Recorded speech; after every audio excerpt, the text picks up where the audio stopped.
Surah An-Nahl. Inshallah, tomorrow we're going to start off Surah Al-Isra or Surah Al-Israel. See, in this world, when a person claims to love someone or to love something, there's something very evident, very obvious that what is a proof that you love this person, apart from verbally admitting it and claiming it. Everything needs a proof, and the biggest proof for a person that a person loves something or someone without even saying that he or she loves something or someone is when the matter of sacrificing something comes. That person sacrifices whatever he has or she might have or that thing that he claims to love. Something like that happened in the time of Sahaba Quran radiallahu ta'ala. Ayah was revealed, al-birra hatta tunfiqu mimma tuhibbun. That, you claim that you love Allah subhanahu wa ta'ala. You claim to the highest ones, the rightful ones, the righteous ones. Hatta la tanalu birra hatta tunfiqu mimma tuhibbun. You cannot attain the full level of piety, mean closeness to Allah subhanahu wa ta'ala, hatta tunfiqu mimma tuhibbun, until you spend what you love, not that you spend what you want. There is a difference between spending something that I love, something which is most dear, which is the dearest thing to me, that I spend it off, and something which I might have an spare, which I might have an extra, and I pay it off. What happened was when this ayah was revealed, obviously now the ayah demands not that you spend anything, but you spend what you love. Specifically, there's a restriction of loving something, having something as dear to your heart. So Abu Talha Ansari radiallahu ta'ala, he, Ansari Zahabi, he had a garden, an orchard, a very big garden. Nabi Pak sallallahu alayhi wa sallam used to go and visit his garden every other here and there, and he used to drink water from there. Because Nabi Pak sallallahu alayhi wa sallam used to like the water of the well which was in that garden, because the water was very sweet, very sweet. And Nabi Pak sallallahu alayhi wa sallam even, frequently used to visit that garden, that orchard, very beautiful garden, owned by Hazrat Abu Talha Ansari radiallahu anhu. As soon as ayah was revealed, obviously the bigger the property might be, the more beautiful the property may be, the more dearer it will be to the person, the owner. Hazrat Abu Talha Ansari radiallahu anhu, he used to love this orchard with a lot. The most dearest thing to him that he owned. They came to Nabi Pak sallallahu alayhi wa sallam and said, Ya Rasulullah, the thing I love the most is this orchard, this garden of mine in Medina. So I want to spend the whole property, the whole land, everything in the land, in the path of Allah subhanahu wa ta'ala. That's a big sadaqah. So Nabi Pak sallallahu alayhi wa sallam said, see, what you have is very, very expensive, very valuable. So what I suggest to you is, don't give everything as sadaqah. Do something. Take this garden and divide it amongst your aqarib, amongst your relatives. Don't give everything that's given sadaqah randomly. Just divide it amongst the aqarib, amongst the relative of yours, your kinships, and you'll get the same sawab. So one thing we understand is sadaqah, not zakat. I'm talking about especially zakat.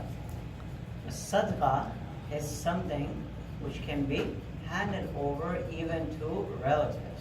Obviously, even in case of zakat, if a relative of mine, or if a relative of anyone is someone who's worthy of zakat, meaning obviously his financial situation is in such a crisis that he deserves the zakat according to the nisab, stipulated by Sharia, automatically you should give zakat to him too. But sadaqah in general, like how we go outside, we see a beggar, we give him sadaqah, right?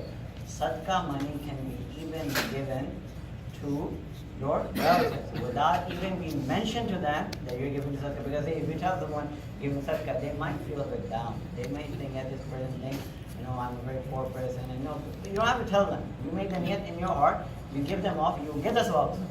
That's the deal. Nabi Pak himself, he told him, right, you divide this beautiful big land of yours, orchard and garden of yours, amongst your relatives, and you do this among. Then, after that comes Hazrat Zayd bin Harisa radiallahu ta'ala. Hazrat Zayd bin Harisa radiallahu ta'ala came, and obviously every Sahabi who came to Nabi Pak sallallahu alaihi wasallam, whatever financial stability they had, whatever status of financial situation they were going through, according to that they gave sadaqah.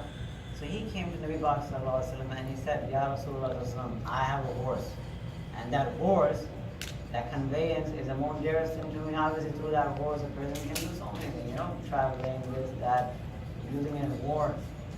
So I don't want to give that in sadaqah. Nabi Pak sallallahu alaihi wasallam said, fine. He took it from him. He took it from him, and Nabi Pak on the other hand gave that horse back to Hazrat Usama radiallahu anhu, who was the son of Hazrat Sayyid radiallahu anhu. Now, when Hazrat Sayyid radiallahu anhu found that the Rasul returned the sadaqah back into my house by giving it to my son, Nabi Pak accepted that as a sadaqah from him. And when he left, he gave it to Usama radiallahu anhu. So he sort of got, upset or whatever you can say, that in a sense that, I gave my sadaqah and it came back in my house. So Nabi Muhammad said, when you made the niyat of giving sadaqah, right, that sadaqah, it has been accepted by Allah subhanahu wa ta'ala already. Your niyat was to give sadaqah, not in your house and whoever else. Your sadaqah, it has been accepted because of your intention, and is an inam also for you, so it comes back to your house.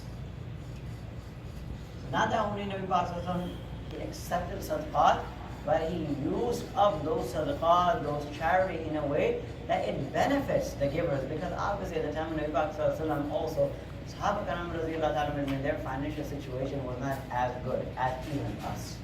Alhamdulillah, Allah subhanahu wa ta'ala, we eat 3 times a meal. There are so many Sahaba Karam radiallahu ta'ala, you could not afford it. Even it comes about Nabi Muhammad, Aisha radiallahu ta'ala is mentioning it, that sometimes, more as Mufund Hadith, sometimes even 2 days consecutively, day by day, used to pass by without even a time where the stove, the fire of the stove, used to light up in the house of Nabi Karim sallallahu alaihi wasallam. Empty stomach. So what we have today financially is much better than when Nabi Pak occasionally and Sahaba Karam generally had. At the time of Nabi Pak sallallahu alaihi wasallam, eating meat was a, you would say, is a novelty, it's something very special. And us, sometimes so much meat has been cooked into our house that we have to actually throw it out. It just goes bad, no one can eat it. Then came that Umar radiallahu ta'ala and Ibn Umar radiallahu ta'ala, both of them, they're separate. And they both came and they said, Ya Rasulullah, we have slave girls. In those times they had the rival, they had the custom of keeping slave. Islamically it was just 2 hours, the whole situation they used to go through. So we have slave girls, and that is the most dearest thing to us. Hazrat Umar Tana separately, and Hazrat Ibn Umar, the son of Umar Tana, separately came to Nabi Muhammad and said it. And for the sake of Allah subhanahu wa ta'ala, we let free our slaves. And they left. So the point is, when the sadaqah or charity is being given, the purpose is not to give off charity. Obviously, whatever a person may be, when he gives it in the path of Allah subhanahu wa ta'ala, Allah accepts it. And Allah subhanahu wa ta'ala gives great reward for any small little thing a person gives. But when the thing which has been given away in the path of Allah subhanahu wa ta'ala is something that I consider to be the most valuable thing amongst my property, automatically the ajr, the thawab, the reward of that thing gets raised up, even amount gets multiplied even more higher than a regular sadaqah might earn a person. May Allah subhanahu wa ta'ala tawfiq from this and Allahumma salli ala sayyidina Maulana Muhammad Abdullah ربنا آتنا في الدنيا حسنة وفي الآخرة حسنة وقنا عذاب النار اللهم أعني على ذكرك وشكرك وحسن عبادتك وصلى الله تعالى على خير خلق محمد وعلى آله وصحبه أجمعين.